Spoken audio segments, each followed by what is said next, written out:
Imaginen que de un momento a otro, cualquier empresa que haga negocios con el régimen de Nicolás Maduro quede automáticamente vetada de cualquier contrato con el gobierno de Estados Unidos. Suena drástico, pero es exactamente lo que propone la Ley Bolívar de Estados Unidos. Esto significa que si una petrolera, un banco o una compañía internacional mantiene relaciones comerciales con la dictadura venezolana, automáticamente quedaría excluida de cualquier contrato con Estados Unidos en los próximos 3 años. Y el dilema ¿es esta la jugada definitiva para asfixiar al chavismo o simplemente una nueva estrategia política que, como otras, terminará perdiendo fuerza en la práctica? Pero ya va. Aquí hay un giro inesperado en esta historia. Mientras el Congreso avanza con la ley, en la Casa Blanca, Donald Trump ya está moviendo sus fichas con Maduro. Su enviado especial Richard Grenell se reunió con el dictador venezolano. ¿De qué hablaron? ¿Qué hay detrás de este nuevo acercamiento? Hoy vamos a hablar qué significa realmente la Ley Bolívar y cómo se conecta con los recientes movimientos de Trump. Y sobre todo, si estamos viendo el fin del chavismo o solo el comienzo de un nuevo juego de presiones y concesiones.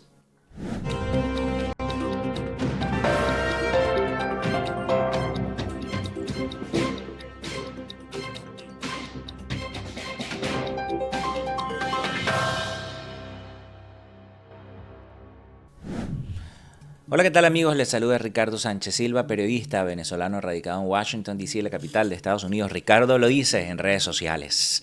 Bienvenidos a este nuevo video. Hoy vamos a hablar de la Ley Bolívar, una legislación que busca cortarle el financiamiento al chavismo, pero que al mismo tiempo se cruza con los movimientos diplomáticos más recientes de la administración de Donald Trump.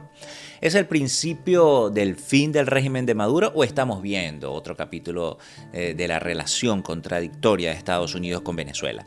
Vamos a desglosarlo todo y vamos a explicarlo, pero antes suscríbete y activa las notificaciones. De esa forma me ayudas a que lleguemos a más personas y a combatir la censura y la desinformación. El 1x10 periodístico también envíalo a 10 familiares y amigos por las distintas redes sociales para vencer la censura y la desinformación. Bien, arrancamos. Desde 2014, Estados Unidos ha venido metiéndole presión al régimen de Maduro con sanciones de todo tipo, buscando cerrarle el chorro financiero y forzarlo a negociar. Algunas de estas medidas llegaron antes de órdenes ejecutivas de la Casa Blanca, mientras que otras pasaron por el Congreso, dándole más peso legal a la estrategia de asfixia económica contra la dictadura. Todo arrancó en diciembre de 2014, cuando el Congreso de Estados Unidos aprobó la Ley para la Defensa de los Derechos Humanos y la Sociedad Civil en Venezuela, que luego firmó el presidente Barack Obama. Con esto, Estados Unidos empezó a sancionar a funcionarios del chavismo que estuvieron metidos en la represión de las protestas de ese año. Pero el golpe más fuerte vino después del 9 de marzo de 2015, cuando Obama firmó la Orden Ejecutiva 13692, declarando a Venezuela como una amenaza inusual y extraordinaria para la seguridad de Estados Unidos. ¿Cuál fue el resultado de esto? Bueno, más sanciones contra altos funcionarios del régimen, congelación de activos y restricciones de visas. Cuando Trump llegó a la Casa Blanca, la cosa subió de nivel. En 2017, su administración prohibió al régimen acceder a los mercados financieros de Estados Unidos. Y en 2019 vino el golpe más fuerte. Sanciones a PDVSA, bloqueando sus activos en territorio estadounidense. Pero ojo con esto, Trump siempre fue mano dura con Maduro. Porque es que la verdad es que también hubo flexibilizaciones estratégicas que le permitieron al chavismo seguir respirando. Y si quieres entender cómo estas sanciones tuvieron excepciones y matices y saber más detalle de esto, te dejo aquí tagueado un video que te lo etiqueto aquí, donde explico las flexibilizaciones, ¿no?, que aplicó Donald Trump y qué significaron en la práctica. Por su parte, la administración de Joe Biden mantuvo muchas de las sanciones contra el régimen de Maduro e incluso las amplió para las elecciones del 29 de julio de 2024, imponiendo nuevas restricciones en enero de 2025, junto con la Unión Europea, el Reino Unido y Canadá. por la represión y la manipulación electoral. Sin embargo, también otorgó flexibilizaciones estratégicas como la licencia general 41 en 2022, que permitió a Chevron reanudar operaciones limitadas en Venezuela, y alivios temporales al sector energético en 2023 como parte de las negociaciones con la plataforma unitaria en Barbados. Pero cuando el chavismo incumplió sus compromisos democráticos en 2024, Biden revirtió algunas flexibilizaciones y pues endureció las sanciones nuevamente, demostrando que su estrategia combinó presión y concesiones en un intento de forzar cambios políticos en Venezuela, pero ya sabemos cómo terminó esto.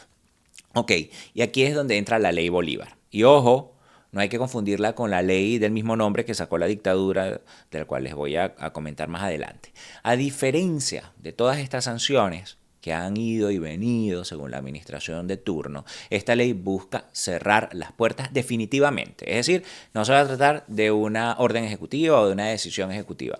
¿Cómo? Pues convirtiendo en norma fija que ninguna empresa que haga negocios con el régimen pueda firmar contratos con el gobierno de Estados Unidos. Es decir, bueno, en otras palabras, pues le quita a la Casa Blanca la posibilidad de aflojar sanciones según conveniencia política. La ley Bolívar llega en un momento en el que el régimen de Maduro sigue buscando nuevas fuentes de financiamiento, mientras que Estados Unidos se enfrenta a una administración que promete mano dura contra las dictaduras. Pero, ¿qué implica realmente esta legislación? Bien, esta ley ya aprobada en la Cámara de Representantes, y esto hay que resaltarlo, se aprobó en la Cámara Baja. Ahora está en el Senado, que es la Cámara Alta, donde debe superar varios obstáculos antes de convertirse en ley. Prohíbe a cualquier empresa o individuo que haga negocios con el régimen de Maduro firmar contratos con el gobierno de Estados Unidos. Esto significa que si una petrolera o un banco o una compañía internacional mantiene relaciones comerciales, como les estaba comentando, esto con la dictadura pues venezolana, automáticamente pues queda excluida de cualquier contrato con Estados Unidos en los próximos 3 años.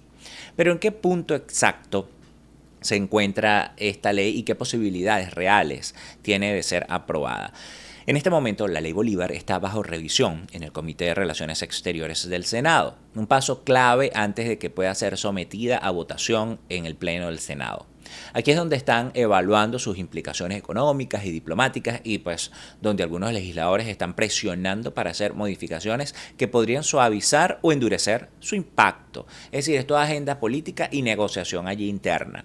Pero atención, porque su aprobación no es automática. Para que la ley Bolívar se convierta en una ley vigente, ¿no? Primero debe recibir el visto bueno del Comité de Relaciones Exteriores, luego someterse a votación en el Senado, en el Pleno del Senado, y si obtiene la mayoría simple, pues pasaría a manos de Donald Trump, quien tiene la última palabra, por decirlo de alguna forma, para firmarla, ¿no? La firma y la promulga.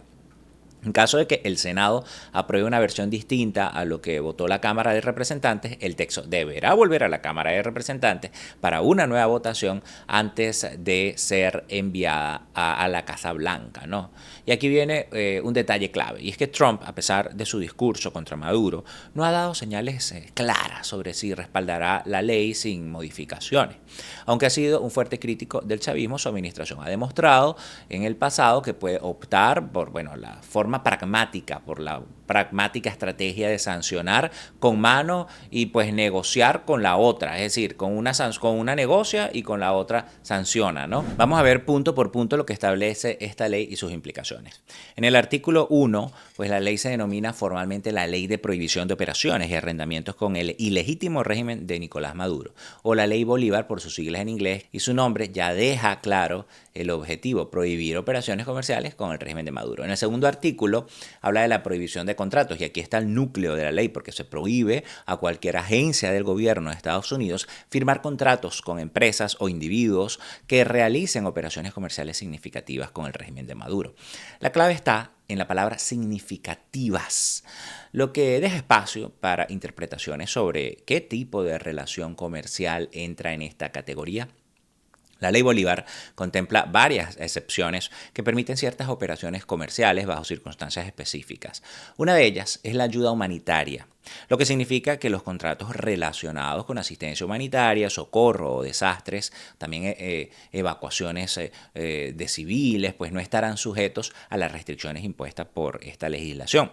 Otra excepción clave está vinculada a la seguridad nacional, ya que si el Departamento de Estado considera que un contrato es esencial para los intereses estratégicos de Estados Unidos, podrá autorizar su ejecución a pesar de la prohibición general. Asimismo, se garantiza el mantenimiento de la presencia diplomática de Estados Unidos en Venezuela, aunque hoy día no hay relaciones, sino hay una oficina en Colombia, ¿no?, para Venezuela. Y pues esto permite, ¿no?, que la embajada y otras operaciones diplomáticas continúen funcionando sin restricciones. Además, las empresas con permisos específicos de la Oficina de Control de Activos Extranjeros, OFAC, podrán seguir operando en Venezuela bajo licencias especiales, como ha sido el caso de Chevron y otras compañías en el pasado. En cuanto a la aplicabilidad de la ley, esta afectará a cualquier contrato firmado en los 3 años siguientes a su entrada en vigor.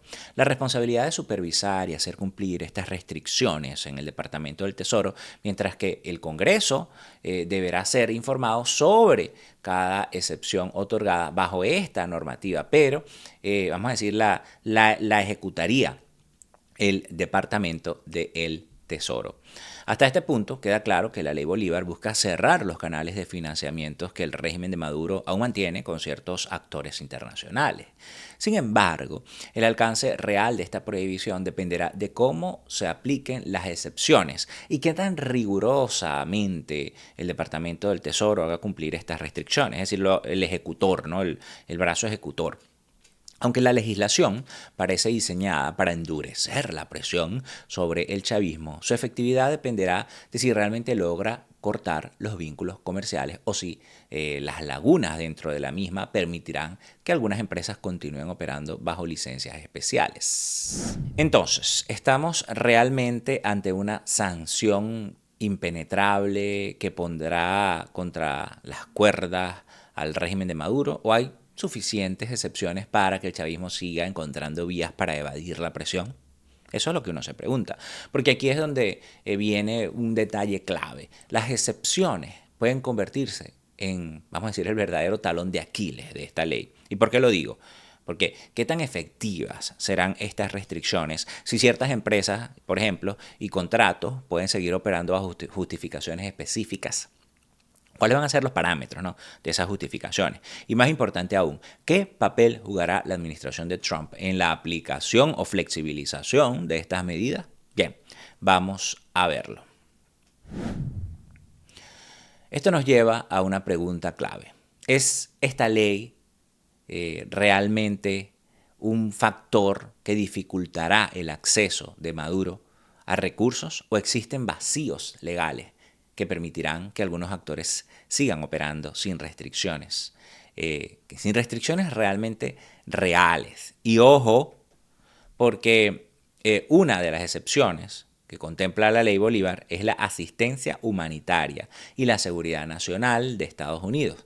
Y a ver, la ayuda humanitaria es fundamental, no hay discusión en eso. Los venezolanos han sufrido demasiado y cualquier alivio que les llegue es necesario, señores. Pero también hay que ser claros. El chavismo ha usado la ayuda humanitaria como un negocio, una herramienta de manipulación y hasta un arma política en el pasado. Eso lo sabemos. Miren, lo que pasó en 2019, por ejemplo, con el concierto en Cúcuta, ¿se acuerdan? Que el concierto de la ayuda humanitaria cuando estaba Guaidó en el poder, con el respaldo internacional, bueno, y que intentaron meter ayuda humanitaria a Venezuela. Pues el régimen de Maduro bloqueó los camiones que iban a Venezuela en la frontera con Colombia y desató la represión, ¿no?, en contra de quienes intentaban que la ayuda entrara. No se trataba solo de impedir la entrada de alimentos y medicinas, sino de controlar quién recibía qué y bajo qué condiciones. Para la dictadura, la ayuda humanitaria no es un derecho, sino es una herramienta de chantaje. Y por eso, aunque esta ley deja una puerta abierta para que algunas empresas sigan operando en Venezuela bajo la justificación de ayuda humanitaria, hay que meterle el ojo bien para que ese beneficio no termine pues en los bolsillos de los mismos de siempre. Pero no es solo la ayuda humanitaria lo que tiene una puerta abierta en esta ley. También está el tema de las licencias otorgadas por la OFAC, que permiten que ciertas empresas sigan operando en Venezuela, incluso bajo sanciones. Y aquí entra Chevron, que ha sido un caso emblemático. A pesar de todas las restricciones, ha podido continuar operando en Venezuela. Y esto gracias a estas licencias especiales, porque la política estadounidense siempre deja espacios para el pragmatismo y el petróleo sigue siendo un factor clave, porque como lo he dicho antes, la política de Estado America First, es decir, Estados Unidos primero, ha dominado y lo seguirá haciendo, porque esto no tiene que ver con que si los republicanos o los demócratas controlan la Casa Blanca, tiene que ver con una política de Estado. Y ahora más que nunca Donald Trump está demostrando, está dejando claro en los distintos aspectos de forma muy agresiva esto, incluido pues el tema económico, con todo esto de la controversia, por ejemplo, los tariffs o los aranceles con México, Canadá, China, ¿no? Y miren, por cierto, lo que sí es verdad aquí es que ahora la historia podría dar un giro. Con Donald Trump de vuelta en la Casa Blanca y Marco Rubio como secretario de Estado, se está evaluando seriamente el futuro de estas licencias. Y si la administración decide no renovarlas o endurecer las restricciones, eso podría representar un golpe significativo, ¿no?, para la economía del régimen de Nicolás Maduro, que ya de por sí está en una situación muy frágil. Ahora la pregunta es, ¿de verdad van a tomar esta decisión? ¿O vamos a ver nuevamente cómo las sanciones se aplican con una mano y pues se suavizan con la otra, como ya les dije? Porque, bueno, para ser sinceros, el 1 de febrero Trump permitió que se renovara automáticamente la licencia General 41 y esta licencia 41, General 41 de Chevron, bueno, claro está, viene de la era de Biden, pero quien ahora está mandando es Trump y fue él quien lo permitió. Era de esperarse que la reacción de Maduro fuera de repudio absoluto. Esto hablando de cómo reaccionó el dictador. Ha calificado la ley como, cito, basura, criminal y sucia, ¿no? Textualmente ha dicho eso, alegando que es una estrategia de la oposición para desestabilizar su gobierno y, pues, justificar una intervención extranjera. Durante sus alocuciones públicas, Maduro ha insistido en que esta medida es parte de una conspiración internacional promovida por Washington y respaldada por sectores de la oposición venezolana. Pero aquí hay un dato interesante. El chavismo ha tomado medidas dentro de Venezuela como respuesta.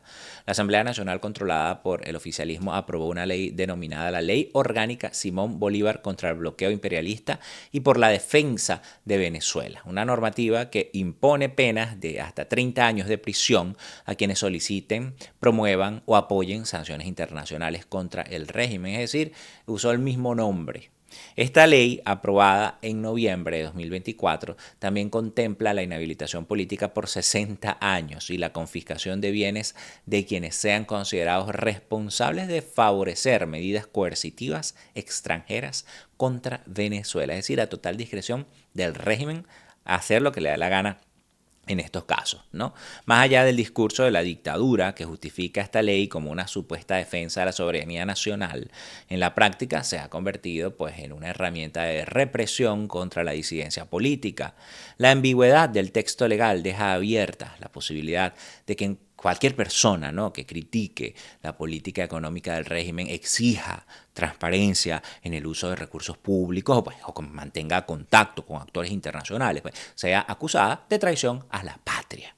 Y cosa que es común, además de otros cargos que también usualmente le meten a los presos políticos allá, como terrorismo, por ejemplo, ¿no? Esta legislación ha encendido las alarmas dentro y fuera de Venezuela. Diversas organizaciones de derechos humanos han advertido que esta ley formaliza la criminalización de la oposición política y busca intimidar a ciudadanos, periodistas y activistas. De hecho, tras su aprobación, distintos dirigentes opositores han amenazado con procesos judiciales, ¿no? Y pues ellos han sido directamente perjudicados porque la amenaza ha sido contra ellos, contra estos dirigentes, bajo esta normativa. Y pues algunos de ellos han optado por el exilio antes, pues, el temor pues de ser encarcelados. Es evidente que el chavismo está endureciendo su estrategia de control interno en respuesta a las crecientes presiones externas. Mientras el régimen se enfrenta a nuevas sanciones y restricciones impuestas por Estados Unidos y otros países, busca reforzar su aparato represivo dentro de Venezuela. Esto, por supuesto, para evitar que sectores disidentes o críticos puedan organizarse y generar mayores fracturas en el sistema de la dictadura. Mientras el Congreso avanza con la ley Bolívar, Trump ya está moviendo fichas en otro frente. ¿Y por qué digo esto? Porque su enviado especial, Richard Grenell, viajó a Caracas, como todos sabemos ya, el pasado 31 de enero y se reunió con Nicolás Maduro. Y pocas horas después, 6 estadounidenses secuestrados por el régimen fueron liberados. ¿A cambio de qué? Se pregunta uno, ¿no? Donald Trump siempre ha sido un crítico feroz de Nicolás Maduro, calificándolo de dictador y pues acusando a su régimen de ser una amenaza para la democracia en la región. Sin embargo, su historial de relaciones con el chavismo está lleno de contradicciones. Durante su primer mandato aplicó sanciones severas contra el régimen venezolano, pero al mismo tiempo permitió que empresas como Chevron continuaran operando en Venezuela bajo licencias especiales. Y pues ahora, en 2025, la historia parece repetirse, por lo menos hasta ahora. Pero hay algo más. Olivia Troy, quien fue asesora de seguridad nacional de la Casa Blanca, reveló en una entrevista a la agencia EFE que Trump expresó en privado, esto fue durante su primera administración, que fue funcionaria, ella reveló, mejor dicho, durante una primera administración, durante esta primera administración, pues que admiración por Maduro, llamándolo inteligente y fuerte, por haber logrado mantenerse en el poder a pesar de las sanciones y la presión internacional. Esta revelación deja en evidencia una contradicción importante. Mientras Trump se proyectaba públicamente como el mayor opositor de Maduro, en privado reconocía su capacidad de maniobra y resistencia. El reciente viaje de Richard Grenell a Caracas para negociar la liberación de 6 estadounidenses secuestrados ha encendido aún más las alarmas. Oficialmente, la Casa Blanca calificó la reunión como una misión humanitaria, subrayando que el objetivo principal era la repatriación, ¿no?, de los detenidos. Sin embargo, la narrativa del régimen de Maduro fue muy diferente. Durante una transmisión televisiva, el dictador venezolano describió el encuentro como un paso en la dirección correcta, sugiriendo que en la mesa no solo se discutieron los casos de los rehenes, sino otros temas estratégicos que hasta ahora no se habían revelado. Aquí es donde todo se conecta. Mientras Donald Trump critica a Joe Biden por haberle dado oxígeno, dice él, al régimen de Maduro con la flexibilización de las sanciones y la autorización para que Chevron siguiera operando, su propia administración, como ya les decía, permitió la renovación automática de la licencia general 41, lo que mantiene la presencia de Chevron en el país. Y pues hay que aclarar que esta renovación se hace automáticamente mes a mes. Y cada vez que esto se renueva, permite la licencia pues durante otros 6 meses más. Es decir, que al permitir que este mes de febrero se renovara, el régimen tiene un lapso de maniobra de 6 meses más, en caso de que Trump decida cancelarla ahora. Claramente no lo ha hecho. Es importante señalar que esta licencia fue otorgada originalmente por el presidente Biden. Sin embargo, hemos visto hasta ahora que Trump no ha hecho nada por detenerla en estos primeros 15 días de gobierno, señores. Pero sí eliminó el TPS para venezolanos, el estatus de protección temporal, eliminó el paro humanitario que estaba beneficiando a venezolanos que huían de la dictadura y mandó a Richard Grenell a negociar en Caracas, a darle la mano al dictador para que soltaran a los rehenes americanos y pues recibieran a los migrantes deportados, es decir, de vuelta a la boca del lobo, como ya lo he dicho. Esto parece mucho, pero bueno, miren, sí, lo hizo, y lo hizo en menos de 15 días de gobierno, pero con respecto al petróleo, para el régimen, pues, bueno, eso quedó ahí, pues no se tocó, e insisto, hasta ahora, ¿no? Muy a pesar de que Richard Grenell dio a entender en la red social X que no le dieron nada a cambio al dictador, cosa que a decir verdad cuesta mucho creer. Aunque los republicanos más radicales dentro del Congreso han exigido que se revoque esta licencia, hasta ahora la Casa Blanca no ha dado señales de querer dar un paso, ¿no? Y pues aquí hay más. El tema migratorio ha sido otro punto clave en esta ecuación. En un cambio de postura notable, Maduro ha aceptado que Venezuela reciba los vuelos de deportación con migrantes venezolanos expulsados de Estados Unidos, algo que durante años había rechazado con el argumento de que su gobierno no reconoce las sanciones impuestas por Washington. Pero este giro no es gratuito. Detrás de esta escena, pues la dictadura busca obtener concesiones económicas y diplomáticas a cambio de este gesto. En el pasado, el régimen de Maduro ha buscado recuperar activos bloqueados en el extranjero, argumentando que las sanciones han afectado a la economía venezolana. Por supuesto que no hace mención del tema de la corrupción, no, para nada, eso para Maduro no existe.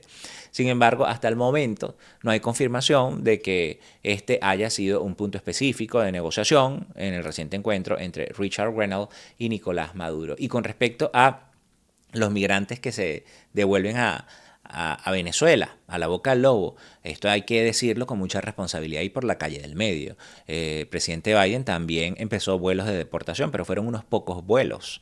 Y pues en el total fueron unos cientos de migrantes los que lograron regresar a Venezuela. Después se cancelaron por diferencias allí entre ambos gobiernos y pues usaron a los migrantes como arma geopolítica. El mismo Edmundo González Urrutia le pedía a Trump que no negociara con Maduro el tema de la migración, pero al final Trump lo hizo. Entonces, ¿qué está ocurriendo realmente? ¿Estamos viendo un endurecimiento definitivo de la política de Estados Unidos contra Maduro? ¿O hay margen para una negociación que termine dándole oxígeno al régimen? Miren, la ley Bolívar representa una escalada en la presión económica contra el chavismo, pero su impacto dependerá de cómo se aplique y si realmente logra cerrar las vías de financiamiento del régimen. Y vamos a ver en las próximas semanas y meses si va a volver a salir a la palestra pública, porque recuerden que está pendiente en el Senado. Hasta ahora no se ha sabido más y pues solamente van un poco más de 2 semanas del gobierno de Trump. Maduro parece estar dispuesto a negociar ciertos puntos como aceptar deportaciones, pero ¿a cambio de qué? Insisto, eso aún no está claro. Hasta ahora Chevron sigue en Venezuela y la visita de Grenell a Maduro se dio un día antes de la renovación automática de la licencia. La licencia que les estoy comentando, que es la licencia general 41, que el 1 de febrero se renovó automáticamente. Qué curioso, ¿no? Ahora, hay un punto importante que no podemos ignorar. Las sanciones han sido efectivas en asfixiar al régimen y hay que ser claros que las sanciones puntuales a funcionarios de la dictadura son para ellos y por lo menos los han afectado a ellos. A pesar de esto, estamos claros, la dictadura sigue allí, ¿no? Pero no han sido dirigidas al pueblo, porque la narrativa que intenta poner la dictadura, ¿no? En la discusión pública y en la opinión pública, ¿no? Es que por culpa de las sanciones, bueno, se dio el éxodo masivo de los venezolanos, ¿no? Pero Maduro no tiene nada que ver, no tiene nada que ver. Y obviamente que no asume la responsabilidad de la mayor crisis humanitaria y migratoria del hemisferio. Pero hay que tener mucho cuidado. No se trata de suavizar la presión sobre Maduro, al contrario, miren, sino que se entienda, ¿no?, cómo este tipo de medidas que se aprobarían con la ley Bolívar, en efecto, terminan por presionar al régimen y terminan de asfixiar a los puntos, a los factores claves, a los verdugos claves, incluido a Nicolás Maduro. Porque por el contrario, no queremos que se beneficie ni afecte a los venezolanos de a pie. Porque ¿por cuánto tiempo se podría asfixiar al régimen sin que se tranquen las importaciones, por ejemplo, de Estados Unidos, tomando en cuenta que Venezuela funciona en muy buena parte, ¿no?, con la economía de importación que fue permitida por el propio régimen para poder sobrevivir en momentos en los que la situación fue crítica? Porque vamos a estar claros, ustedes se acuerdan de la época del trueque y bueno, que no se encontraba nada, por ejemplo. Claro, miren, esto abrió la puerta a lo que hoy conocemos como la Venezuela Premium o la burbuja, que pues no beneficia a la mayoría de los venezolanos, pero que en parte es usada por el régimen para justificar que la situación está bien, que se arregló la cosa en Venezuela, pues como ahora el mismo gobierno de Estados Unidos lo piensa, por lo menos el Departamento de Seguridad Nacional, según un documento oficial publicado este 5 de febrero por el DHS, ¿no?, con el que terminaron el estatus de protección temporal, el TPS. Según el economista Francisco Rodríguez, y pues un estudio realizado por el Center of Economic and Policy Research con sede aquí en Washington, D.C., pero el estudio es de El Economista, las sanciones económicas pueden tener un mayor impacto sobre la economía venezolana, pero también son peligrosas porque afectan a aquellos ciudadanos que no forman parte del régimen. Por otro lado, defensores de la ley argumentan que la intención es cerrar vacíos que han permitido que empresas extranjeras sigan inyectando dinero al régimen, lo que a largo plazo podría debilitar la estructura de poder. Pero el dilema sigue siendo el mismo. ¿Será suficiente para acelerar la caída del chavismo? ¿O terminará esto golpeando a la población venezolana? ¿Qué piensas tú? ¿Crees que Trump será más duro con Maduro esta vez? ¿O caerá en las mismas contradicciones de siempre? ¿Y crees que si se aprueba esta ley afectará a los venezolanos o debilitará al régimen? Te leo aquí en los comentarios. No olvides darle me gusta a este video, suscribirte y activar las notificaciones. Activa la campanita de notificaciones. Es la forma como apoyas a este proyecto periodístico y me ayudas a mí a seguir adelante luchando contra la censura y la desinformación. Por aquí les habló Ricardo Sánchez Silva, periodista venezolano en Washington, D.C., la capital de Estados Unidos. Ricardo lo dice en redes sociales. Si quieres apoyar este proyecto periodístico independiente, puedes hacerlo haciéndote miembro del canal, pues que está al lado del botón de suscripción. Hay un botón de unirme que si le das clic pues te puedes hacer miembro mensual de este canal y también mandar super chats y super gracias que nos ayudan enormemente. Y no te vayas sin compartir este video, el 1x10 periodístico para vencer la censura y la desinformación. Si tienes algún tema que quieres que toquemos más a profundidad, déjamelo aquí en los comentarios también y ahí también te voy a leer. Nos vemos en el próximo video. Amigos, se les quiere.